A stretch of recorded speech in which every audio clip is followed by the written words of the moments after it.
على بقية الله في العالمين وخاتم أئمة المعصومين الكحفتين وغياث المصطفى المستقيم ملجأ الهاربين وعصمة المعتصمين أرواحنا وأرواح العالمين على التراب بمقدمه قد عجل الله تعالى بركة الشريف واللعنة الدائمة الباقية على أعدائهم وقتلتهم وحارسهم بحقوقهم أجمعين أما بعد فقد قال الله الحكيم في كتابه الكريم أعوذ بالله من الشيطان الرجيم وجعلناهم أئمة يهدون بأمرنا لما صبروا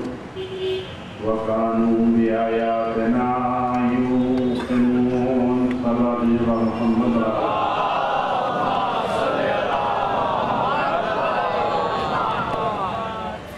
میرے نامی اپنے مجلس اعزا کو امامت کی بارگاہ میں قبولیت کے شرف سے نوازنے کے لیے خداوند عالم کی عنایت شامل حال ہونے کے لیے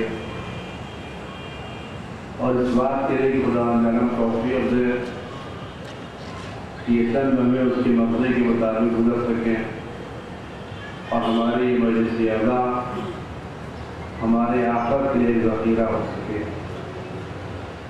آئیے اس کے لیے اپنے امام کی سلامتی کی دعا کریں اور وارث غم حسین سے درخواست کریں کہ ہمیں توفیق دیں تاکہ ہم ان کی مرضی کے مطابق کوئی قدم اٹھا سکیں۔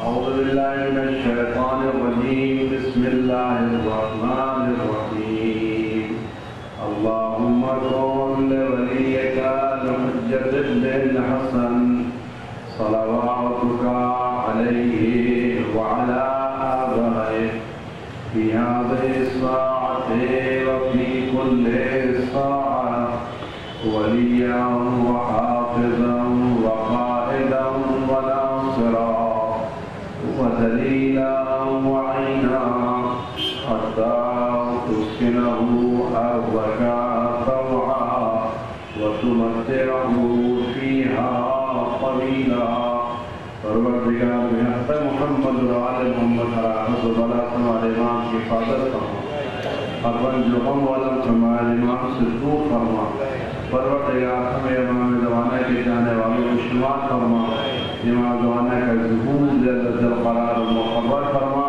صلوات علی محمد و آل محمد۔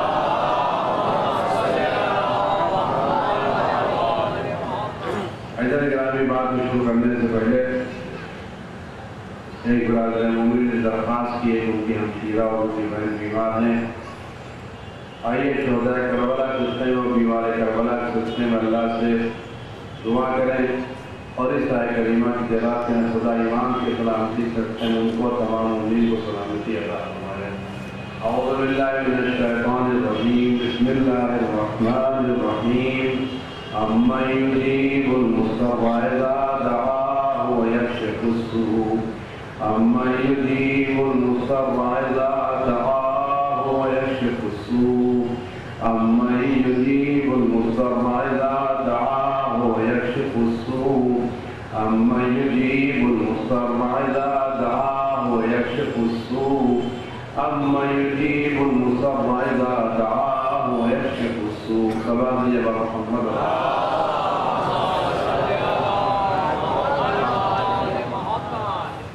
حیدر گرامی گزارش آپ حضرات کی خدمت یہ کر رہا تھا اور بات یہاں تک پہنچی تھی ہمیں اس محدود دنیا میں رہ کر کے سامان فراہم کرنا اس دنیا کے لیے جو لامحدود ہے اور جس کی کوئی انتہا نہیں ہے، اور وہ دنیا ہے کہ جس پہ وہاں کچھ ملنے والا نہیں ہے، جو کچھ ہم کو یہاں سے ساتھ لے کر کے جانا ہے۔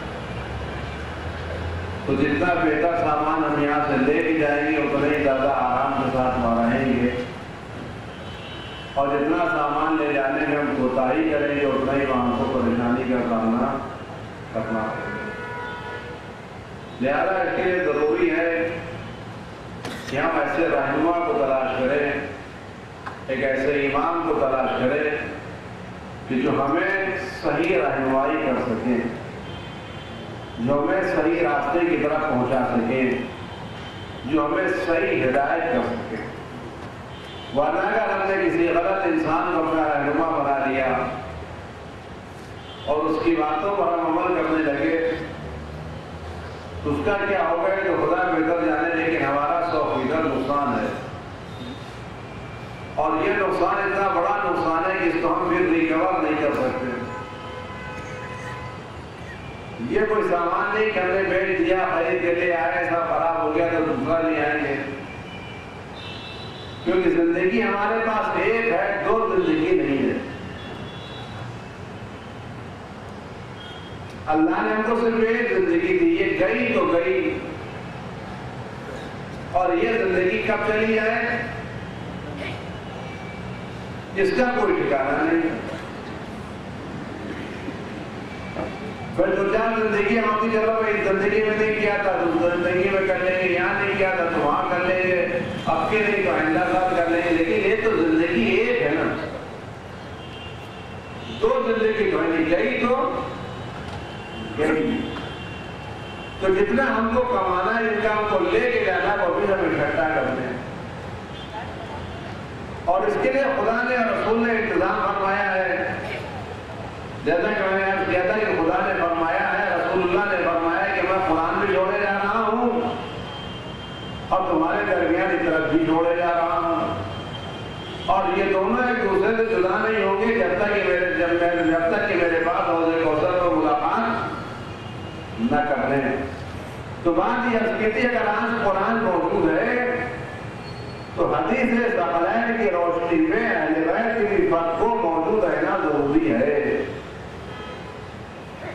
اور چونکہ رسول کی حدیث غلط نہیں ہو سکتی، فرمان رسول غلط نہیں ہو سکتا، لہذا جب قرآن موجود ہے تو اہل بیت کی فرق بھی موجود ہوگی۔ اب یہ ہمارا کام ہے اس فرق کو تلاش کریں، وہ کہاں ہے؟ وہ فرد کیسی ہوگی جو قرآن کے ساتھ ساتھ ہو؟ آپ غور فرمائیں گے، وہ فرد ایسی ہے جو قرآن کے ساتھ ساتھ ہو، وہ قرآن سے جدا نہ ہو، قرآن اس سے جدا نہ ہو۔ تو آپ سچ بتائیں، کیا کوئی فرد ایسی قرآن کے ساتھ ہو سکتی ہے جو معصوم نہ ہو؟ سبحان اللہ۔ کسی انسان نے گناہ کی اور وہ قرآن سے دور ہوا، لیکن قرآن تو اللہ کا کلام ہے، قرآن کے بھی گناہگاروں کے ساتھ تو ہو نہیں سکتا، وہ گناہگاروں کی تعریف تو کر نہیں سکتا، وہ گناہ کرنے والوں کا ساتھ تو دے نہیں سکتا۔ تو اگر کسی فرد نے ذرہ سا گناہ کیا تو وہ قرآن سے ایک لمحے کے لیے جدا ہوا یا نہیں ہوا؟ چاہے وہ گناہ کتنا مختصر کیوں نہ، یہ جدائی چاہے پلک جھپکنے کے برابر کیوں نہ ہو، لیکن اگر اس نے گناہ کیا تو قرآن سے جدا ہوا، اور پیغمبر کیا فرما رہے ہیں؟ وَإِنَّهُمَا لَن يَفْتَرِقَا حَتَّى يَرِدَ عَلَيَّ الْحَوْض، اور یہ قرآن اور فطرت ہرگز کبھی بھی ایک دوسرے سے ایک لمحے کے لیے بھی جدا نہیں ہوں گے۔ سبحان اللہ۔ لن يفترقا، ہرگز کبھی بھی ایک لمحے کے لیے جدا نہیں ہوگے۔ جب کبھی جدا نہیں ہوگے تو جس طرح سے قرآن وہ ہے جس کے بارے میں ارشاد ہوتا ہے، قرآن وہ ہے کہ اس میں باطل کا گزر نہیں، نہ باطل آگے جا سکتا ہے نہ باطل پیچھے جا سکتا ہے۔ قرآن کے بارے میں کیا کہتا ہے کہ ذَلِكَ الْكِتَابُ لَا رَيْبَ فِيهِ، قرآن یہ وہ کتاب ہے جس میں کوئی شک نہیں ہے۔ تو اہل بیت کی بھی فرد ایسی ہو کہ جس کے لیے باطل کا کوئی گزر نہ ہو، اہل بیت کی بھی فرد ایسی ہے جس میں کسی شک کی گنجائش نہ ہو۔ تو یہ فرد جو قرآن کے ساتھ ہے، اس کا معصوم ہونا ضروری ہے۔ آپ ڈھونڈ ڈالیں پوری دنیا میں اگر رسول کے بعد کوئی سلسلہ وہ ملے گا جو معصوموں کا سلسلہ ہے اور جس کی عصمت پر دنیا متفق ہے تو وہ سلسلہ اہل بیت کے علاوہ کوئی اور دوسرا سلسلہ نہیں ہے. اور آپ اور فرمائیں میں ایک بات آپ خدمت میں ضرور لے کے سلوات آپ ضرور فرمائیں ہوں.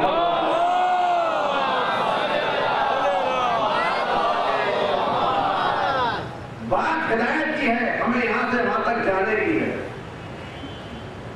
ہدایت دو طرح کی ہوتی ہے. ایک ہدایت کا کام ہے راستہ بتا دینا اور ایک ہدایت کا کام ہے منزل تک پہنچا دینا.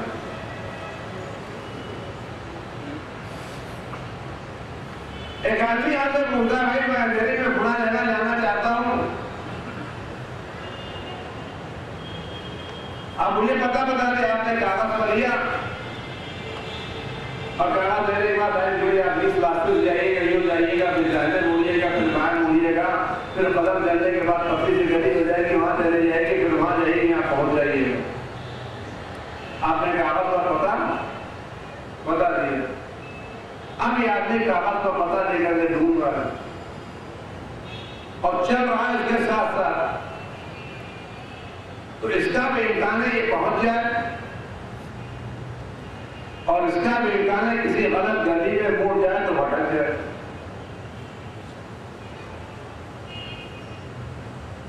پھر راستہ لے کے آپ چل رہے ہیں کاغذ آپ کے سامنے نقشہ بنا ہوا ہے راستے بنے ہوئے آپ دیکھتے چلے جا رہے ہیں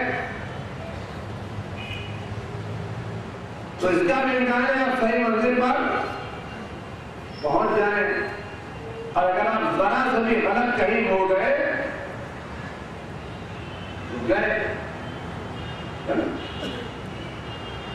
لیکن ایک ہوتا یہ ہوتا ہے کہ کہتے جائے مجھے بندھیرے جانا ہے کہ چلیے میں آپ کو پہنچا دیتا ہوں میں وہیں جا رہا ہوں. سبحان اللہ سبحان اللہ. میں وہیں جا رہا ہوں میں آپ کو پہنچا دوں گا. آپ کو یہ معلوم ہے یہ آدمی راستہ جانتا ہے کیا کہنا یہ ہر راستے سے واقع پتا آپ یہ منزل تک پہنچا دے گا. آپ اس کا دامن پکڑ لیا تو آپ منزل پر پہنچے کہ نہیں پہنچے گے. ان دونوں آدمیوں میں سے کون آدمی منزل پر یقینی طور پر پہنچے گا؟ وہ آدمی پہنچے گا جو کاغذ یہ ڈھونڈ رہا ہے کیا کہنا یا وہ پہنچے گا جس نے رہبر کا دامن پکڑ لیا ہے. کیا کہنا سبحان اللہ سبحان اللہ. منزل پر کتنا پہنچنا یقینی ہے اور میں آپ سے کہ زندگی ایک ہے زندگی کو رسک نہیں لے سکتے. بھئی اگر یہاں نہیں پہنچے تو ان کا دامن پکڑ لیں گے اگر بھٹک گئے تو بھٹک گئے. تو منزل پر کون پہنچے گا؟ وہ پہنچے گا جس نے رہبر کا دامن پکڑ لیا. یہ وہ پہنچے گا جو کاغذ لیے چل رہا ہے. کیا کہنا آپ کون فرما رہے ہیں؟ منزل پر کون پہنچے گا؟ جو رہبر کا دامن پکڑے ہوئے. عزیزو غور کریں قرآن نام ہے راستہ بتانے کا. کیا کہنا امام نام ہے منزل تک پہنچانے کا. سبحان اللہ سبحان اللہ. واہ واہ واہ. قرآن نام ہے راستہ بتانے کا. کیا کہنا امام نام ہے منزل تک پہنچانے کا. تو جن کے پاس قرآن بھی پکڑے کا دامن ہے اور جنہوں نے رہبر کا بھی دامن پکڑا ہے وہ راستہ بھی جان رہے ہیں راستے پر چل بھی رہے ہیں منزل پر یقینی طور پر پہنچیں گے بھی. کیا کہنا سبحان اللہ. اور جنہوں نے رہبر کا دامن نہیں پکڑا تو ذرا سا بھٹکے تو بھٹکتے چلے گئے. کیا کہنا یہ دو طرح کی ہدایتیں ہوتی ہیں. اور یہ ایک بات آپ اور سماج فرما لیں کہ جب تک کسی شہر کا ماسٹر پلان نہیں بن جاتا اس وقت تک چینجز ہوتے رہتے ہیں. لیکن جب ماسٹر پلان بن جاتا ہے تو ماسٹر پلان کے لیے مزید کسی پلان کی ضرورت نہیں ہے، اب خالی اس پلان کو ایگزیکیوٹ کرنے کی ضرورت ہے۔ جب پلان بن گیا تو آخری پلان ہے، اب جو بنے گا اسی کے مطابق بنے گا، اب کسی نئے پلان کی ضرورت نہیں ہے۔ تو جب تک ماسٹر پلان نہیں بنا اس وقت تک پلان میں چینجز ہو سکتے، لیکن جب ماسٹر پلان بن گیا اور فائنل ہو گیا تو کسی چینجز کی تبدیلی کی امکانات نہیں ہے نا۔ تو اب پلان نہیں چاہیے، اب کیا چاہیے؟ کوئی ایسے افراد چاہیے جس پلان کو ایگزیکیوٹ کریں۔ تو آپ اور فرمائیں، خداوند عالم نے انسانوں کی زندگی کے لیے جو اسلام کی شکل میں پلان بنایا تھا، کیا کہنا، اس پلان کو کبھی آدم لے کے آئے، کبھی نوح لے کے آئے، کبھی ابراہیم لے کے آئے، کبھی موسیٰ لے کے آئے، کبھی عیسیٰ لے کے آئے۔ کیا کہنا، تو یہ پلان بنتا رہا، تبدیلیاں آتی رہی، لیکن جب یہ پلان غدیر خود میں مکمل ہو گیا سبحان اللہ، اور خداوند عالم نے اکملت لکم کی سند دے دی، تو اس کا مطلب اب یہ فائنل پلان اپروو ہو گیا ہے۔ کیا کہنا، جب فائنل پلان اپروو ہو گیا تو اب کسی نبی کی ضرورت نہیں ہے جو نیا دین لے کے آئے، اب اماموں کی ضرورت ہے۔ کیا کہنا، سبحان اللہ۔ اب اگر کوئی یہ کہے کہ آج کے دور میں ایک نبی چاہیے تو یہ وہی کہہ سکتا ہے جو پہلے اسلام کو ناقص مانے، سبحان اللہ، جو کہ اسلام ناقص دین ہے تب نئے نبی کی ضرورت ہے، اور جو اسلام کو ناقص مانے گا وہ مسلمان نہیں ہوگا، کیونکہ اسلام حدیث میں مکمل ہو گیا۔ جب اسلام حدیث میں مکمل ہو گیا تب نبی کی ضرورت نہیں ہے، لیکن اسلام مکمل ہوا، زندگی کا سفر تو تمام نہیں ہوا ہے۔ کیا کہنا، اسلام مکمل ہوا، زندگی کا سفر تو تمام نہیں ہوا۔ تو جب تک زندگی کا سفر ہے اس وقت تک رہنما کی ضرورت ہے۔ کیا کہنا، سبحان اللہ۔ لیکن اب آج کے دور میں کسی قرآن کی ضرورت نہیں ہے، کسی نئے دین کی ضرورت نہیں ہے، کسی نئی شریعت کی ضرورت نہیں ہے، لیکن آج کے دور میں جو زندگی کا سفر چل رہا ہے اس زندگی کے سفر میں رہنما کی ضرورت ہے یا نہیں؟ اور ایسا رہنما ہونا چاہیے جو ہمیں منزل تک پہنچا دے۔ تو جس کے ہاتھوں میں رہنما کا دامن ہے، یا جملہ پڑھ کے لو، آج کے دور میں جو 12ویں کا قائد ہے، کیا کہنا، سبحان اللہ، سبحان اللہ، یہ وہ شخص ہے جس نے اپنے ہاتھوں میں رہنما کا دامن پکڑ لیا ہے۔ کیا کہنا، اور جب رہنما کا دامن ہمارے ہاتھوں میں ہے تو اب منزل ہمیں نہیں تلاش کرنی، ہمیں خالد رہنما کے پیچھے پیچھے چلنا ہے۔ واہ واہ واہ واہ، ہمیں راستہ نہیں دیکھنا ہے، ہمیں کام یہ کرنا ہے کہ ہمارا ہاتھ اس دامن سے چھوٹنے نہ پائے، کوشش کرنا ہے کہ ہمارے ہاتھ میں یہ دامن رہے، ہم اس دامن کو مضبوطی سے پکڑے رہے۔ اگر یہ دامن ہمارے ہاتھوں میں مضبوطی سے ہم تھامے ہوئے ہیں تو ہمارے لیے گمراہی کے امکانات نہیں ہیں۔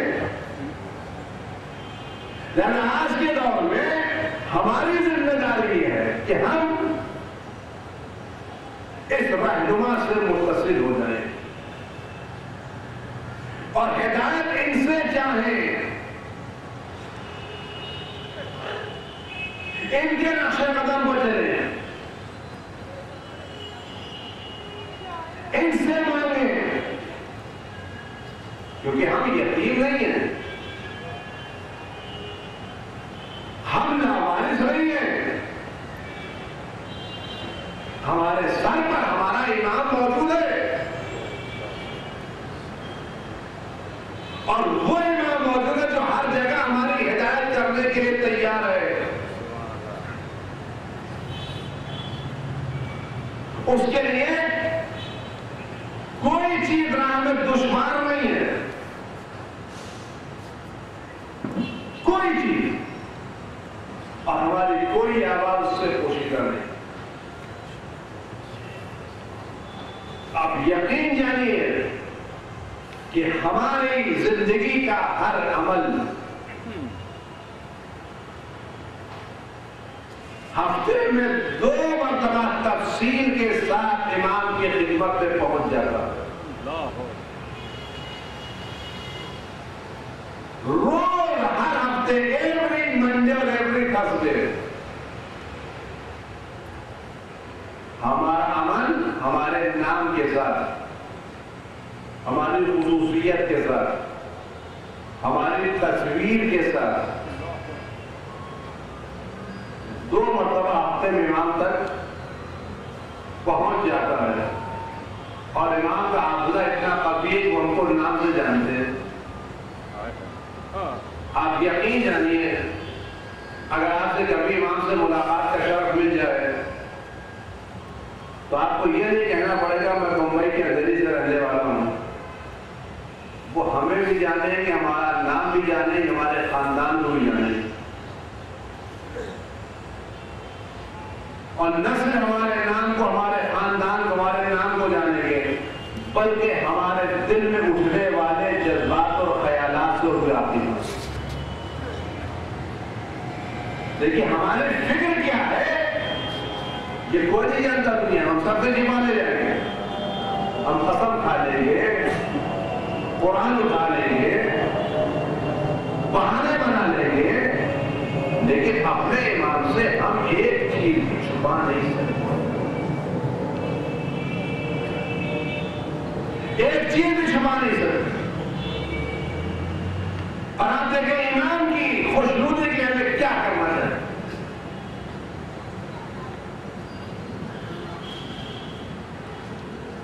اب دیکھیں واقعات تاریخ کیا کہتے ہیں، امام ہم سے کیا چاہتے ہیں،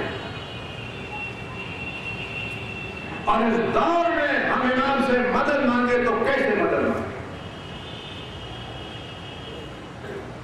آج ہم سب کو یہ شکایت ہے کہ ہم اپنے امام کی زیارت سے، اپنے امام کے شرف سے محروم ہیں۔ اچھا سچ بتائیے کہ دل کو ہاتھ رکھے، ہم سب اپنے امام کی زیارت چاہتے یا نہیں چاہتے؟ ہم اپنے امام میں وقت سے ملنا چاہتے یا نہیں چاہتے؟ اگر ہم ملنا چاہتے ہیں تو بلند آواز سے سلام بھیجیں۔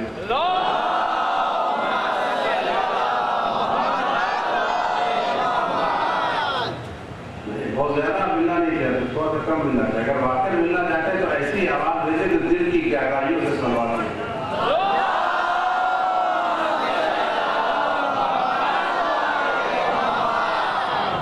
اب آپ اور پڑھو، یہ بات میں عرض کر چکا ہوں، آج پھر عرض کر رہا ہوں آپ دل میں کہ امام کو خدا نے کیسے بھیجا؟ ہماری ہدایت کے لیے۔ امام کا ہمارے نظروں سے اوجھل ہو جانا یہ امامت کا لازمہ اور امامت کے لیے ضروری نہیں ہے کہ غیبت اختیار کرے۔ اگر امام کا نظروں سے اوجھل ہو جانا ضروری ہوتا تو بقیہ 11 امام بھی اوجھل ہو گئے ہوتے۔ بقیہ 11 امام بھی پردے میں چلے گئے ہوتے، لیکن بقیہ 11 کے 11 یہی رہے، تو اس کا مطلب ہے اپنے لوگوں سے پردہ کرنا یا غیبت میں چلا جانا امامت کا لازمہ نہیں ہے، یہ ایمرجنسی ہے جو آئی ہے، یہ ایک ایکسٹرا چیز ہے جو آئی ہے، یہ ایک الگ سے ہے جو چیز آئی ہے۔ تو یہ جو چیز آئی ہے یہ آئی کہاں سے؟ ہمیں اس رکاوٹ کو دور کرنا ہے، ہمیں اس پردے کو اٹھانا ہے۔ یہ پردہ ہمارے اور امام کے درمیان آیا تو کہاں سے آیا؟ یہ کیا وجہ ہوگی کہ وہ ایمان جو ہم کو اولاد سے زیادہ چاہتا ہے، جس کے دل میں ہماری محبت اتنی ہے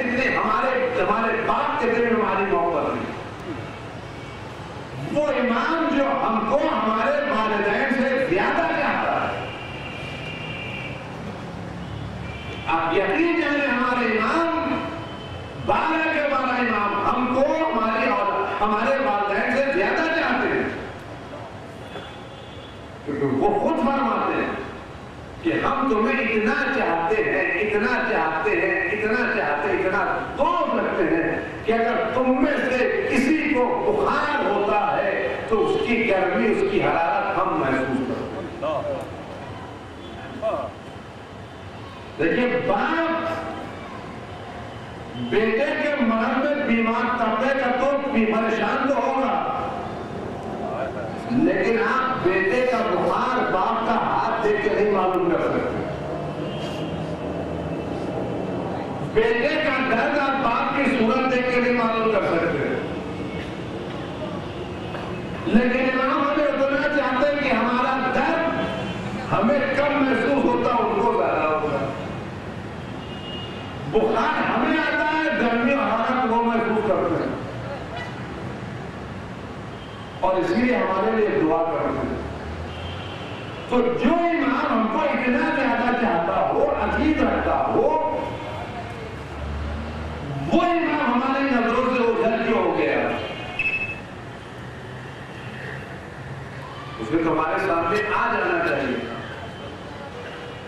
اگر اوجھل ہو گیا تو اس کا مطلب کوتاہی ادھر سے نہیں ہے، کمی ادھر سے نہیں ہے، ساری کوتاہیاں ہماری طرف سے، ساری خامیاں ہماری طرف سے. ہم نے کیا کیا جس کے بنا پر ہم اس شرف سے اور اس سعادت سے محروم ہو گئے؟ آپ دیکھیں، واقعہ سنیں کہ کس چیز نے ہم کو اس سعادت سے، شرف سے محروم کر دیا.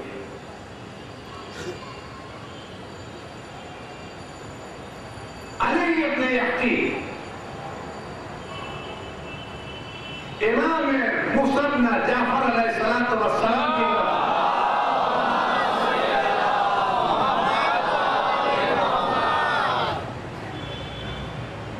ہارون رشید کے دربار میں، بنی عباس کے خلیفہ کے دربار میں امام کی طرف سے پرائم منسٹر کے عہدے پر فائل ہوئے. اور کئی مرتبہ علی ابن یقین نے کہا مولا یہ کام اس سے ہوگا نہیں ہے. امام نے فرمایا تم وہاں رہو، تمہارے وہاں رہنے سے میرے دوستوں کے کام ہو جاتے ہیں. تمہارے جو کام ہے وہ کام ہم کریں گے. کوئی خطرہ تم پر نہیں ہے، خطرے کی حفاظت ہمارے ذمہ. آپ دیکھیں امام کتنا چاہتے ہیں، اور جو امام کا کام کرتا ہے امام اس کی کیسی مدد کرتے ہیں. آپ یقین جانیے امام ہماری ایسی مدد کا ہم سوچ بھی نہیں کرتے. کالی ابن یقین تم اس دربار میں رہو، تمہاری حفاظت، جان کی حفاظت، ایمان کی حفاظت میری ذمہ داری. علی ابن یقین کہاں ہے؟ بغداد میں. امام کہاں ہے؟ مدینے میں. 600-700 800 کلومیٹر کا فاصلہ. اس زمانے میں نہ ٹیلی فون ہے، نہ ٹیلیکس ہے، نہ انٹرنیٹ ہے، کچھ بھی نہیں ہے. اگر وہاں کوئی خبر مل جائے تو آپ پہنچتے 2 مہینے لگیں گے. تو اگر کسی مشکل والے کے یقین گرفتار ہو، خبر بھیجی پہلے بھی تو خبر پہنچے گی 1 مہینے کے بعد، پھر وہاں سے جواب آئے گا، تب تک تو کام تمام ہو جائے.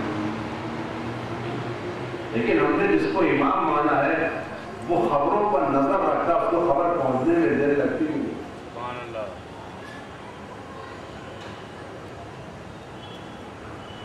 حفاظت کیسی؟ آپ دیکھیں علی ابن یقین کا درجہ دیکھیں، حفاظت ہمارا امام کیسے کر رہا ہے. ہارون رشید نے،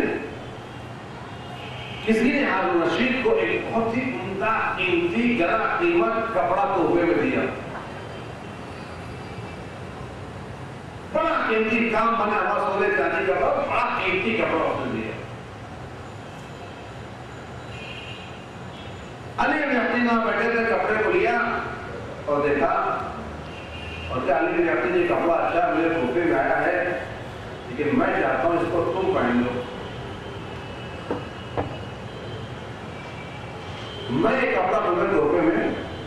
دینا چاہیے۔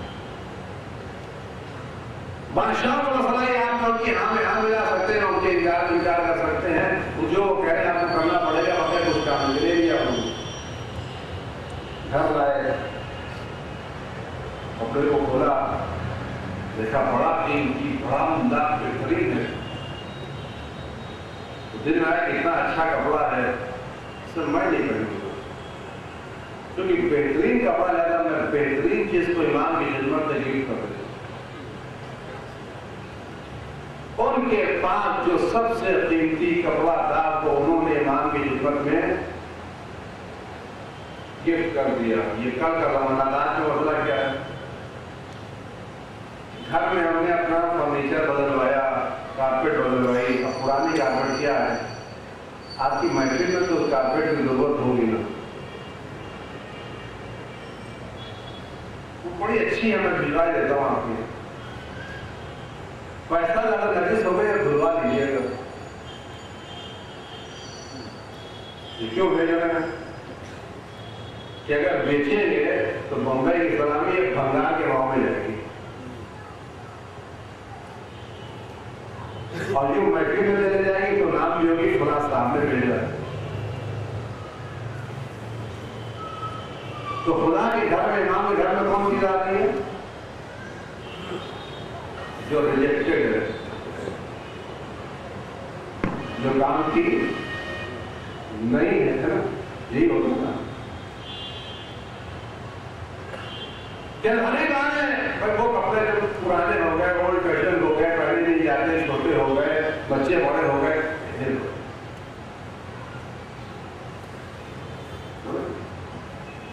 تو ہم ہمیشہ خدا کے راہ میں وہ چیز دیتے جو،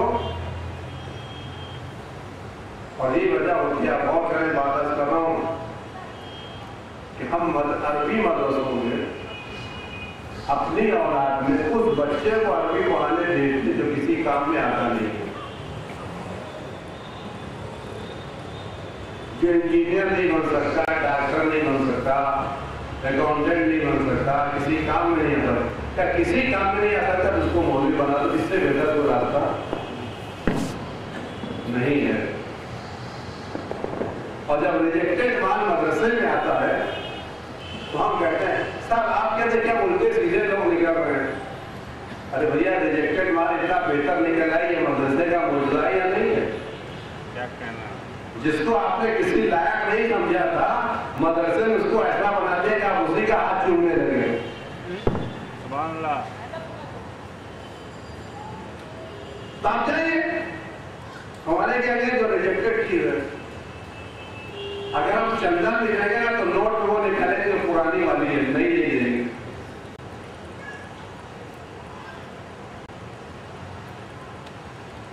اور دعویٰ کیا کریں گے؟ جنت میں سب سے آگے ہم کریں گے۔ جب امام ہمیں بلائیں تو بالکل ہمیں وی آئی پی کا ٹریٹمنٹ ہم کو امام دیں، اور ہم کیا کام کریں؟ ریجیکٹڈ چیز۔ اگر ہمارے پاس کوئی گھر ہے، ہم کو صوفے میں دینا ہے تو اچھا والا گھر نہیں، جو پرانا ہے، گرا ہے، خراب ہے، لے لیجیے نا، مسافر بنوا لیجیے گا۔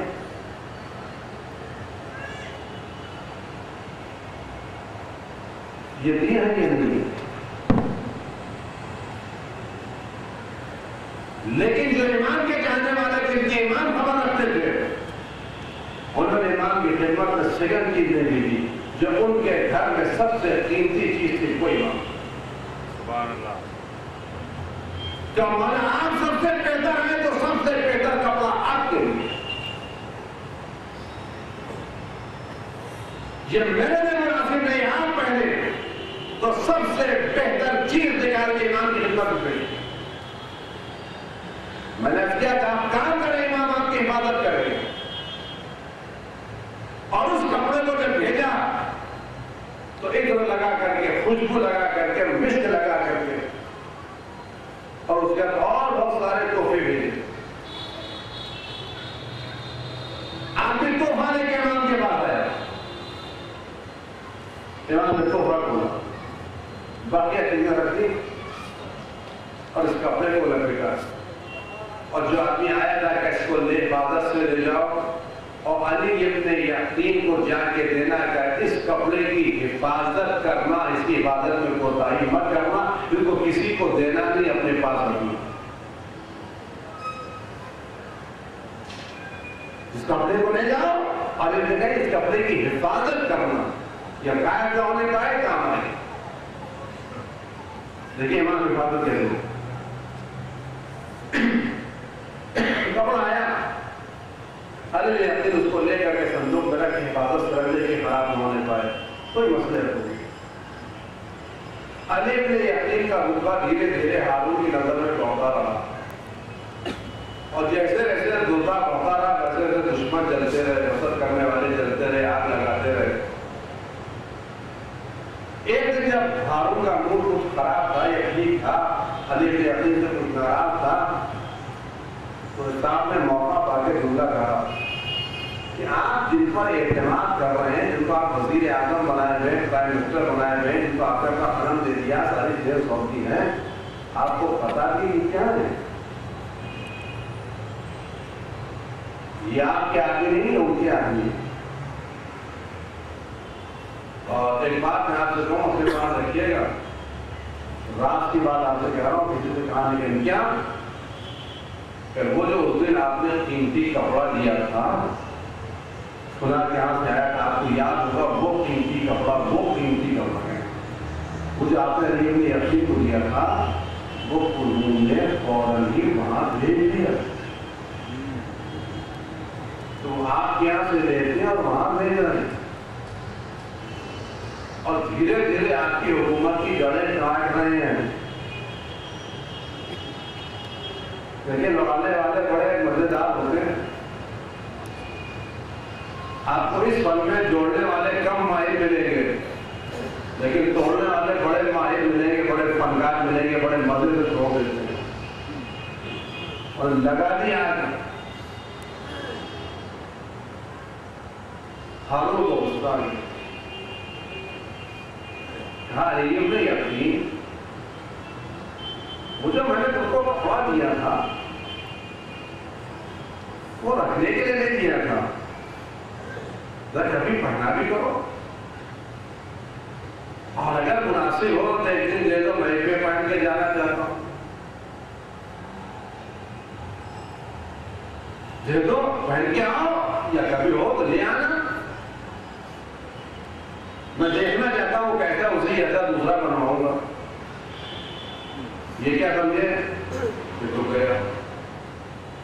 علی ابن یقین وہیں بیٹھے ہوئے تھے، جیب سے کنجی نکالے، غلام کو دیجیے، غلام یہ کنجی ہے، میرے گھر میں جانا، وہ جا کے صندوق رکھنا، صندوق کے ساتھ لے کے چلے۔ اس نے کمرہ کھولا، صندوق کھولا، لا کے دیا، کہنے حضور آپ نے تحفہ دیا تھا، میں صوفے کو صندوق میں بند کر کے رکھا، آپ دیکھیں تو صحیح۔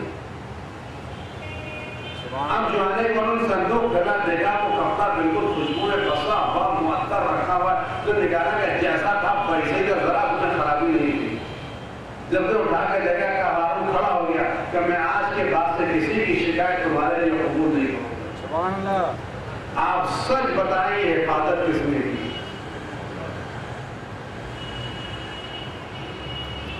ایمان تو مکے میں مدینے میں بیٹھے ہوئے تھے نا، لیکن ان کو یہ معلوم تھا یہ کپڑا ایک دن علی ابن یقین کے لیے کام آنے والا ہے۔ سبحان اللہ۔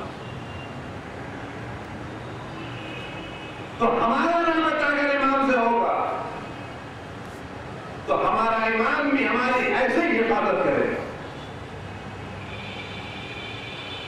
بشرطے کہ ہم ایمان کی خدمت میں وہ چیز پیش کریں جو ہمارے پاس سب سے عزیز چیز ہے۔ قرآن کہتا ہے کہ لن تنالوا البر حتى تنفقوا مما تحبون، تم ہرگز اس بات تک نیکی حاصل نہیں کر سکتے جب تک خدا کے نام میں وہ خرچ نہ کرو جو تم سب سے زیادہ ہو۔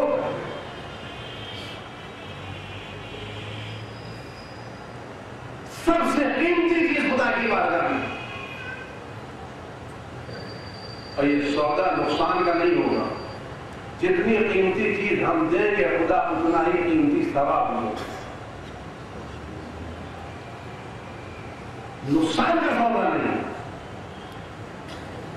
لیکن وہ امام جو علی ابن یقین کو اتنا چاہتے ہیں، اتنا عزیز رکھتے ہیں کہ ان کی جان کی حفاظت کر رہے ہیں، اور دور سے دیکھ رہے ہیں تو خطرہ ان کے قریب آنے پر. لیکن وہ بقیہ دوسروں کو کتنا چاہتے ہیں یہ بھی آپ غور کریں. اور آپ دیکھیں کہ آج امام ہماری نظروں سے غائب ہے، اس کی وجہ کیا ہے؟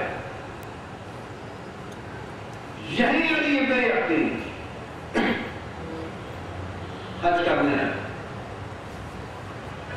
مکے کے بعد مدینے آئے، اور حج پہ دستور امام کی زیارت ہوا ہے.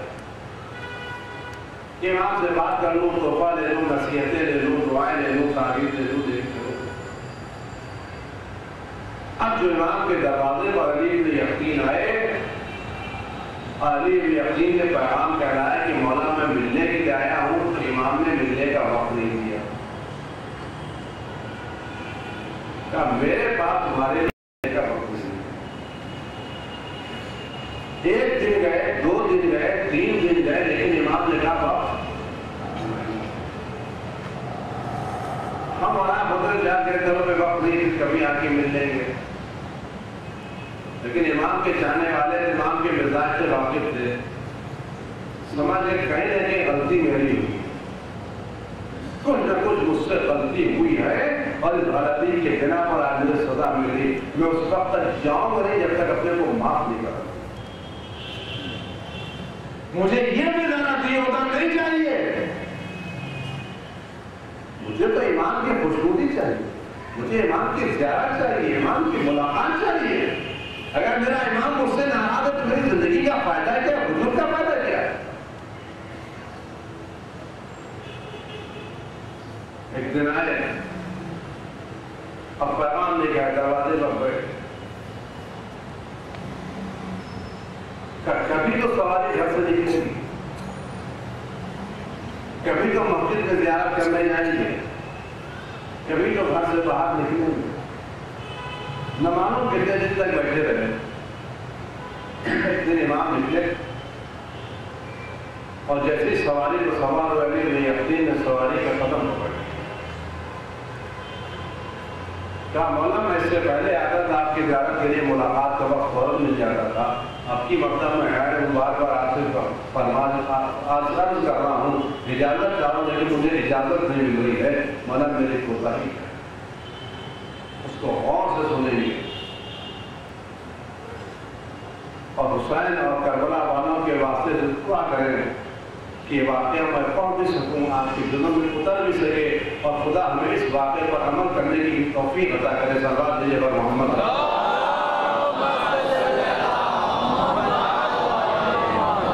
ایک اس سے بیٹا صلوات دیجیے محمد.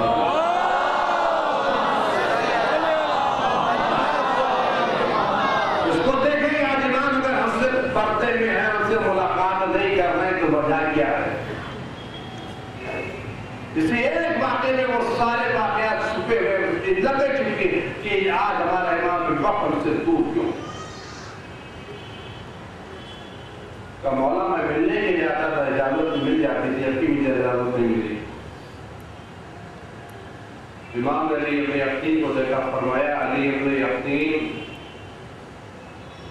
تمہارے پاس ہمارے شیعوں سے ملنے کا وقت نہیں ہے، ہمارے پاس تم سے ملنے کا وقت نہیں. تم اتنے بزی ہو گئے ہو کہ جب ہمارے شیعہ تمہارے دفتر میں تم سے ملنے کے لیے جاتے ہیں تو تم وقت نہیں دیتے. تم ان کو اپنے آفس میں آنے نہیں دیتے، تم ان کی اپنی بات سنتے نہیں ہو. تمہارے پاس ان کے لیے وقت نہیں ہے، میرے پاس تمہارے لیے وقت.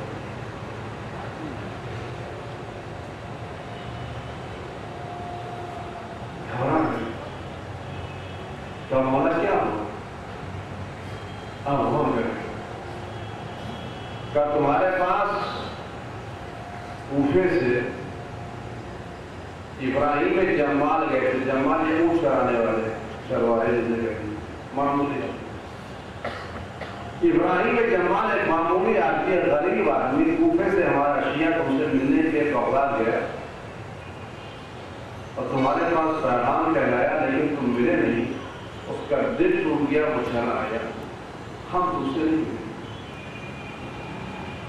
کہنے کہ مولا بات کچھ ایسی تھی کہ میں بڑے اہم کام میں مصروف تھا، اس بنا پر وقت نہیں مل پایا۔ ہمارا شیعہ تمہارے پاس گیا تھا، تم کو ترتیب دینا، اور میں نے رک کر کے جملہ آپ سے سنوں گا، تمام لوگوں سے میرا پیغام لگا کر پوچھ جائے، آپ جس آفس میں کام کر رہے ہو، جس دفتر میں کام کر رہے ہو، جس آرگنائزیشن میں کام کر رہا ہوں، جس دکان میں کام کر رہا ہوں، اگر آپ کے سامنے کوئی اثنا عشری شیعہ آ جائے تو آپ کی شرعی ذمہ داری آپ اس کو پڑھ کر کے کام کریں، اس سے منہ نہ چھپائیں، اس کی ٹائی، اس کی بائی، اس کے پھٹے ہوئے کپڑے مت دیکھیں، اس کے دل میں چھپی ہوئی ایمان کی حقیقت دیکھیں، اس کو ظاہری لباس سے مت آنکھیں،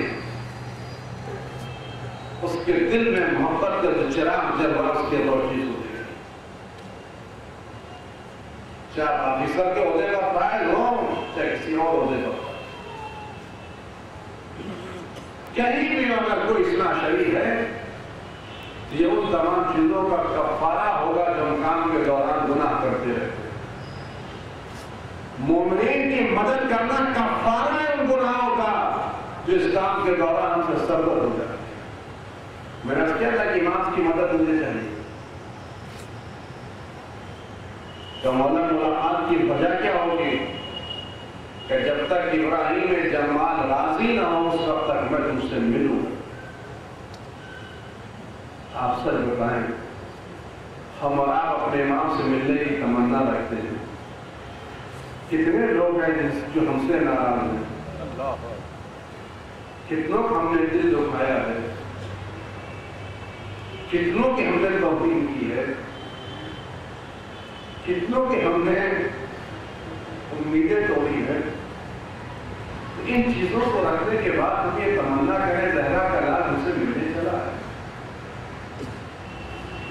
اگر ہم اس سے ملنا چاہتے تو اٹھیں اور ایک ایک برادر سے معافی مانگیں، جیسا علی نے کہا مولا میں معافی مانگنے کے لیے تیار ہوں، لیکن مسئلہ یہ ہے کہ میں مدینے میں ہوں اور ابراہیم جمال کوفے میں، میں جاؤں تو وقت لگے گا، اور ابراہیم جمال یعنی کہ معافی مانگوں گا۔ دیکھیں امراوت کا دامن پکڑے آپ تو مشکلات حاصل آسان ہوتی جاتی ہے۔ امام نے فرمایا علی ابن یقین اگر تم سچے دل سے اپنے برادر مومن سے معافی مانگنا چاہتے ہو تو اس فاصلے کو کم کرنا ہماری ذمہ داری، وسیلہ فراہم کرنا ہماری ذمہ داری ہے، توفیق دینا ہماری ذمہ داری۔ کہ مولا وہ کیسے کہ تم کوفے جانا چاہتے ہو، کوفہ تمہارے لیے دور ہے، ہمارے لیے دور نہیں ہے، کہ مولا میں کوفے جانا چاہتا ہوں تاکہ ابراہیم جمال سے معافی مانگوں، کہ جانا چاہتے ہو کہ یقیناً فرمایا شام کو بقیع میں چلے جانا، اور جنت البقیع میں جانا وہاں تم کو ایک اونٹ ملے گا، اس اونٹ پر بیٹھ جانا، کچھ کرنا نہیں، وہ اونٹ تم کو ابراہیم جمال کے دروازے تک پہنچا دے۔ علی بن یقین کہتے ہیں میں امام کے کہنے کے مطابق جنت البقیع میں گیا، دیکھا ایک اونٹ بیٹھا ہوا، میں اونٹ پر بیٹھا اور اونٹ چلا، اب جو میں نے تھوڑی دیر کے بعد دیکھا میں ابراہیم جمال کے دروازے پر کھڑا۔ عزیزو جب صحیح رہبر ہوتا ہے نا تو توبہ کا فاصلہ کم ہو جاتا ہے، جب صحیح رہبر ہوتا ہے تو انسان کی منزلیں نزدیک ہو جاتی ہیں۔ ابراہیم جمال کے دروازے پر کون گیا؟ وزیر اعظم کیا، پرائم منسٹر کیا، شاہ مشرف دروازہ کر کے رہا کہ کون؟ کہ میں علی ابن یقین۔ اندر سے جواب آئی بڑے لوگوں کا چھوٹے لوگوں سے کیا؟ بڑے لوگوں کا چھوٹے لوگوں سے کیا کام، امیروں کو غریبوں سے کیا کام؟ کہ ابراہیم جمال باہر، ابراہیم جمال باہر ہے، اور عزیزوں یہ بڑا مشکل کام ہے جہاد نفس۔ تلوار سے جنگ کر لینا آسان ہے، لیکن اپنے نفس سے جنگ کرنا مشکل ہے۔ اور آدمی پر جب اقتدار ہوتا ہے، حکومت آتی ہے تو نشہ چڑھ جاتا ہے، وہ اپنے آپ کو گرانا نہیں چاہتا، لیکن جب امام کی محبت دل میں ہوتی تو نشہ کچھ نہیں۔ ابراہیم جمال باہر ہے، قلب یقین ابراہیم کا ہاتھ پکڑا اور ہاتھ جوڑ کر کے ابراہیم مجھے معاف کر دو، مجھ سے غلطی ہوئی۔ ابراہیم جمال مجھے معاف کر دو، مجھ سے غلطی ہو گئی، میں نے تمہارے لیے وقت نہیں دیا ہے، میں تو اسے معافی مانگنے کے لیے آیا ہوں۔ عزیزوں کسی بڑے کا جھک جانا یہ سب سے بڑی معراج ہے۔ علی ابن یقین اگر ابراہیم جمال کو لاکھوں درہم دے دیتے تو اتنا بڑا جہاد نہ ہوتا جتنا بڑا جہاد علی ابن یقین معافی مانگے، اپنے نفس کو جھکا رہے ہیں۔ لیکن چاہنے والا تھا امام کی محبت سب کچھ کرنے کے لیے تیار، اور دوسرا بھی کرنے والا کہ علی ابن یقین میں نے معاف کیا، میرے خدا نے معاف کیا، میرے امام نے معاف کیا، بخدا میرے دل میں اب کچھ نہیں ہے، میں نے بالکل تمہیں معاف کر کے دل صاف ہو گیا۔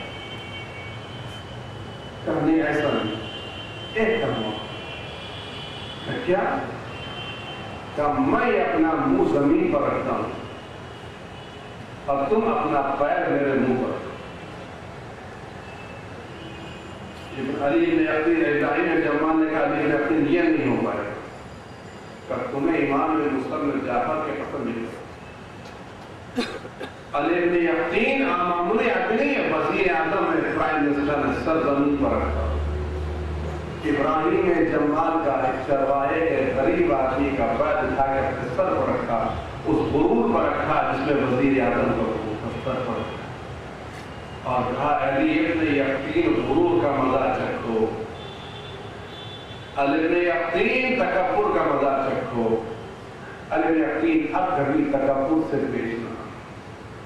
دوسرا پیر اٹھا کے پھر رخسار رکھا، پھر اشو رکھا، گڑے میں کہا تم نے معاف کر دیا کہ میں نے معاف کر دیا۔ علی اپنی معافی مانگ کے چلے، اونٹ پر بیٹھے، چند قدم چلے تھے، مدینے پہنچ گئے۔ روایت کے جملے ملتے ہیں جب علی ابن یقین مدینے پہنچے، اس سے پہلے امام علی ابن یقین کی ملاقات کے لیے وقت نہیں دے رہے تھے۔ اب جب ابن یقین اپنے برادر دینی سے معافی مانگ گیا ہے تو روایتیں کہتی امام دروازے پر کھڑے ہوئے ہاتھ پھیلائے ہوئے علی ابن یقین کے انتظار کر رہے تھے۔ آپ میرے دوست، آپ مجھے کلیجے سے عزیزو، ہمارے آپس کے تعلقات میں ہمارے امام کو ہم سے دور کر۔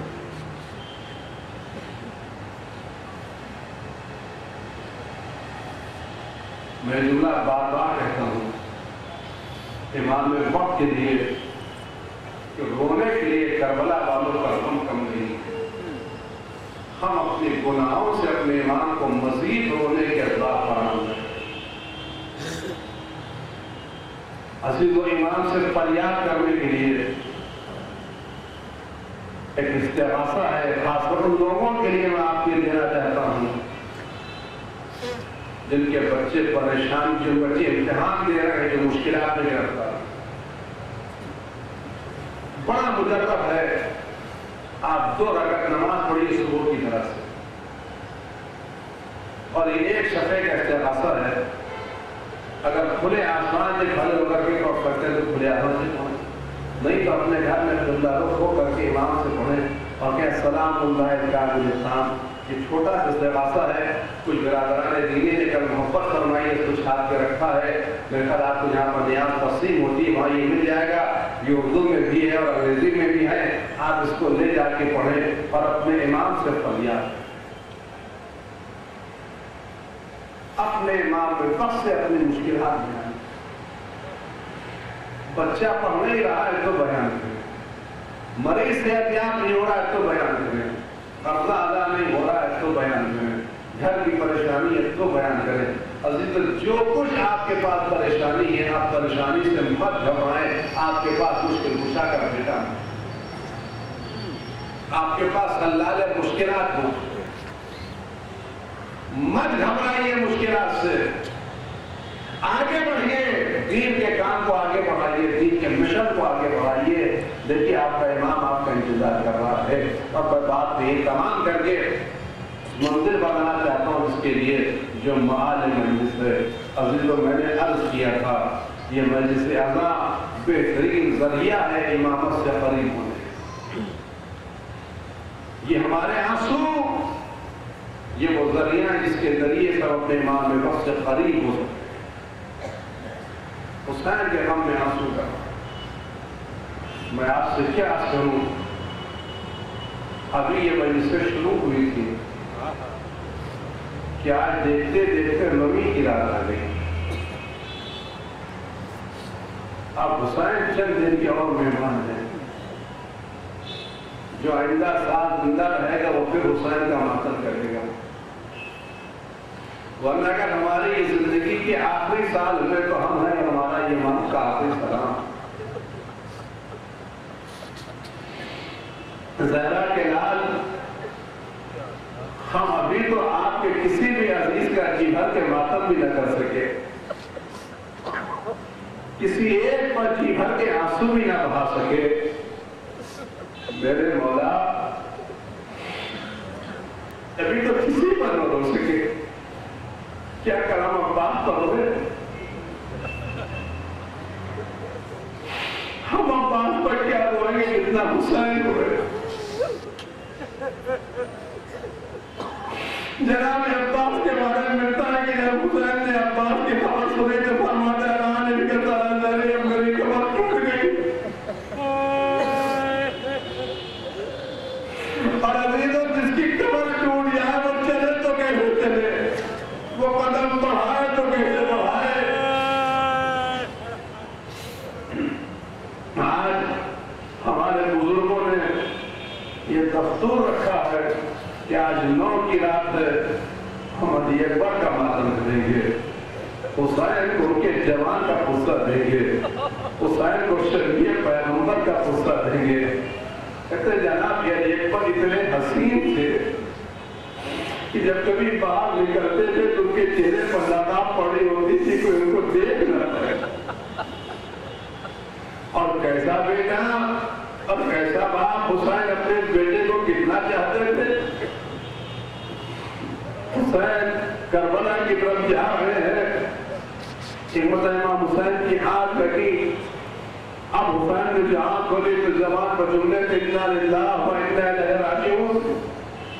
یہ جملے جیسے ہی علی اکبر کے کانوں میں آئے جو پیچھے پیچھے باپ کے چل رہے تھے گھوڑے کو بڑھایا باپ کے پاس آئے کہ بابا اس راستے میں یہ کلمہ جاری کرنے کی کیا وجہ ہے. یہ مصیبت کے کلمات آپ کی تمام عقل پر کیسے جاری ہوئے. فرمایا امام حسین نے بیٹا میں جا رہا تھا ابھی میری آنکھ لگ گئی. میں نے دیکھا کوئی مجھ سے کہہ رہا ہے جو لوگ موت کی طرف جا رہے ہیں موت ان کی طرف آ رہی ہے. علی اکبر نے یہ نہیں کہا کہ بابا کسی اور طرف چلے جائیے کہیں اور راستہ چھوڑیے. جملہ فرمایا یا ابت الاسلام بابا جان کیا ہم حق کے اوپر نہیں. جب جملہ فرمایا بابا جان کیا ہم حق پر نہیں ہے حسین نے فرمایا نہیں بیٹا ہم حق پر ہیں. جب حسین نے فرمایا علی اکبر نے جواب دیا بابا جب ہم حق پر ہیں تو میں کیا پرواہ ہم موت سے جا ملے یا موت ہم سے جا کے ملے. ہمیں موت سے گھبرانے کی کیا ضرورت ہے. یہ جملہ جیسی علی اکبر کی زبان سے نکلا حسین نے ہاتھوں کے لیے دعا کے ہاتھوں کو بڑھا دیا اور پروردگار اس بیٹے کو بہترین جزا دے. یہ باپ اپنے بیٹے کو دے سکتا ہے. عزیزو جو لڑکا حسین کی نظروں میں اتنا عظیم ہو جب ایسا بیٹا حسین سے جنگ کی اجازت مانگنے آئے تو وہ باپ اجازت دے تو کیسے دے. وہ باپ مقتل میں علی اکبر کو بھیجے تو کیسے بھیجے. وہ باپ اس کو جنگ کی اجازت دے تو کیسے اجازت دے. عزاداروں حسین نے جب علی اکبر کو میدان میں بھیجا ہے تو عجب انداز سے دیکھا جائے اس انداز سے کسی کو نہیں بھیجا. جس کو بھیجا تھا بھیج دیا. لیکن یہ وہ منزل تھی جب حسین علی اکبر کو بھیجنے لگے تو ایک پتہ علی اکبر کلیجے سے لگایا، ہاتھوں کے لیے دعا کے لیے ہاتھوں کو بلند کیا اور فرمایا پروردگار تو گواہ رہنا، میری بارگاہ میں پروردگار گواہ رہنا، اب میدان میں وہ جوان جا رہا ہے جو صورت میں، سیرت میں، رفتار میں، گفتار میں تیرے رسول سے سب سے زیادہ مشابہ تھا۔ اے اللہ، جب میں تیرے رسول کی زیارت کا مشتاق ہوتا تھا تو اپنے علی اکبر کو دیکھ لیتا تھا۔ حسین کا جملہ بتا رہا ہے کہ علی اکبر معصوم تھے کہ رسول سے وہی مشابہ ہو سکتا ہے جو نسبت رکھتا ہو، جو معصوم ہو۔ علی اکبر سے صورت میں مشابہ نہیں تھے بلکہ اخلاق میں مشابہ تھے، چال میں مشابہ تھے، بات کرنے کے انداز میں مشابہ تھے۔ حسین فرماتے جب میں رسول کی زیارت کرنا چاہتا تھا تو اپنے علی اکبر کو بلا لیتا تھا اور دیر تک علی اکبر کو دیکھتا رہتا تھا۔ مجھے نانا یاد آتے رہتے تھے، جب